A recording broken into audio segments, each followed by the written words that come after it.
Number 8. Ford took the already flashy Crown Vic, complete with the trademark chrome basket handleband across the roof, and popped a green-tinted acrylic panel over the front seats so sunlight could pour in like soda through a straw. Under the hood, you could have Ford's sturdy Y-Block V8S, from a 272 or 292 to the 312 Thunderbird Special, making up to about 225 horsepower. 1956 was also the year of Ford's lifeguard safety push. Padded dash, deep dish steering wheel, double latch doors, because style should come with seat belts for your ego. The glass top idea looked dreamy in brochures, but owners learned that sunshine turns that acrylic into a personal greenhouse. Ford sold snap-in sunshades, and many drivers perfected the art of the hat. Today, the glass-top Crown Vic is a legit rarity. Ford built only around 600 inches 1956. When new, a Skyliner cost only a little more than a standard Crown Vic, but today that square foot of sky is gold. Number 7. On the surface, it's a tidy mid-size hardtop riding a 115.5-inch wheelbase and weighing right around 2,950 pounds, perfect for carpool duty. But tick the K in the VIN, you got the 271 horsepower, 289 high-performance V8 with solid lifters, a hot cam, dual-point, distributor, 4-barrel carb, and stout bottom end that happily sang to 6,000 revolutions per minute, making 312 torque at 3,400. Late in '63, this hypo package slipped into the Fairlane before it became famous in the Mustang and Shelby world, which is why the Fairlane K-Code is a true sleeper, granddaddy to the small block Ford legend, wearing its 289 high-performance fender badges like cufflinks. Period numbers for similar K-Code Fords show 0 to 60 inches under 8 seconds and mid-15-second quarter miles. Quick for a tidy intermediate. Your dad might have bought for you. Economy.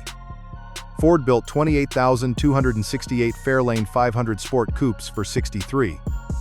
But it is estimated that only about 200 were equipped with the K-Code Hypo 289 package. Number 6. The Thunderbolt was Ford's answer to the fierce competition in the NHRA's Super Stock class. The car was based on the Fairlane 500 two-door sedan and was equipped with a high-rise 427 cubic inch V8 engine conservatively rated at 425 horsepower. This powerful engine featured dual 4-barrel carburetors and a ram air induction system, making it a formidable force on the drag strip. The Thunderbolt featured fiberglass body panels, including the hood, doors, and front fenders, as well as plexiglass windows. The car's interior was stripped of non-essential items such as the heater, radio, and sound deadening materials to further reduce weight. Additionally, the battery was relocated to the trunk to improve weight distribution. These modifications allowed the Thunderbolt to achieve impressive quarter-mile times, often in the mid-11-second range. The car's success on the drag strip was immediate, with notable performances at events like the NHRA Winter Nationals, where it secured the 1,964 NHRA Super Stock Championship. Number 5. In 1967, Ford created it to bloody Mopar noses in Super Stock, slotting the Savage FE Series 427 under a mid-size hood, cross-bolted mains, forged bits, and the R-Code dual-quad setup. Good for a factory-rated 425 horsepower and 480 pound-feet. The XL trim added buckets and extra flash so you could look civilized while terrorizing stoplights. Most were paired with a close ratio top-loader, 4-speed, heavy-duty cooling, stout rear axle, and power front discs. Period spec numbers put a stock R-Code Fairlane around the low to mid-13 seconds in the quarter, and the purpose-built lightweight cars could dip much lower. Production for 1,967 totaled, roughly 2,29427 powered Fairlanes, split between dual-quad R-Codes and single-quad W-Codes, and only about 72 were top-trim 500 XLs. So if you spot one, you've basically seen a unicorn wearing dog dish caps. Number 4. Despite its racing pedigree, the Fairlane 500 R-Code was street legal.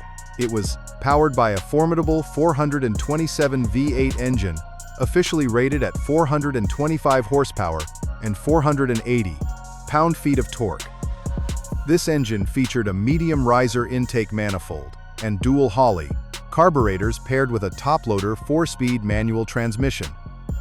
According to Street Muscle, a July 1966 road test of a Fairlane R-Code in stock trim covered the quarter-mile in just under 13 seconds at 114 miles per hour. The Fairlane R-Code was quite expensive for its time.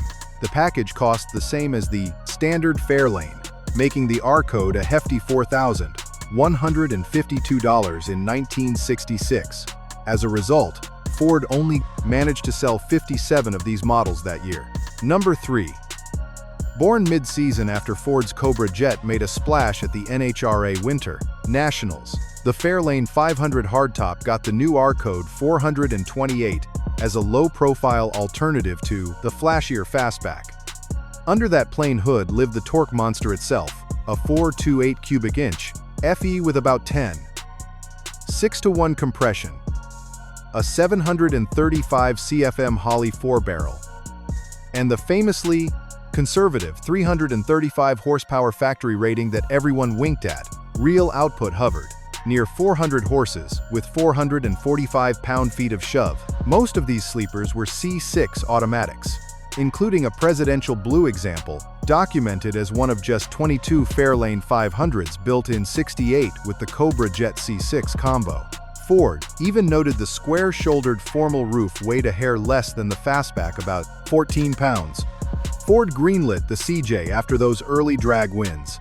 The insurance-friendly 335 horsepower rating was basically a decoy, and the formal roof sleeper vibe means spectators keep asking, "Is it stock?" To which the correct answer is, stock enough to hurt feelings. Number 2. Skyliner meant the brand new retractable hardtop, the showpiece that swallowed most of the trunk and worked via an orchestra of electric parts. 7 motors, 4 lift jacks, relays, solenoids, and roughly 610 feet of wiring. It was 1,950 seconds sci-fi.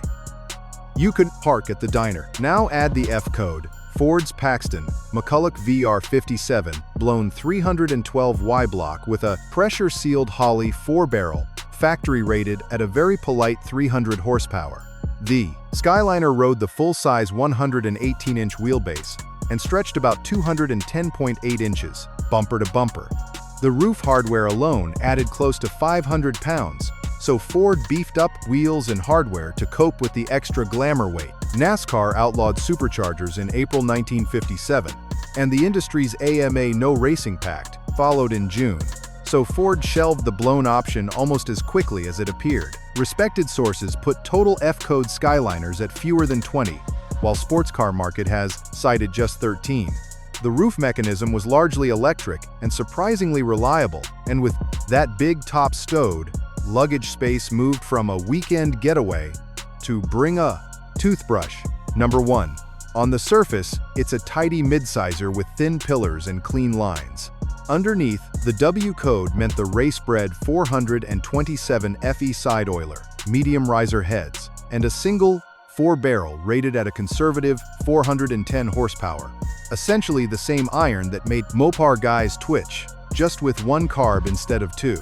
Every 67 427 Fairlane was built around Go Fast hardware, a top-loader 4-speed only, a stout 9-inch rear, and front disc brakes. Ford also ditched the '66 fiberglass liftoff hood for a steel piece relieved for that big oval air cleaner. In 1967, only 11 Fairlane 500 seconds were equipped with the W code 427. This dark moss green car is said to be the only one of the 11 to be equipped with the drag package. The car was ordered new by drag racer Dave Van Luke at Max Curtis Ford in Lansing, Michigan, in December 1966 as an R-Code with dual 4-barrel carburetors, but it was delivered in March 1967 as a W code with a single 4-barrel.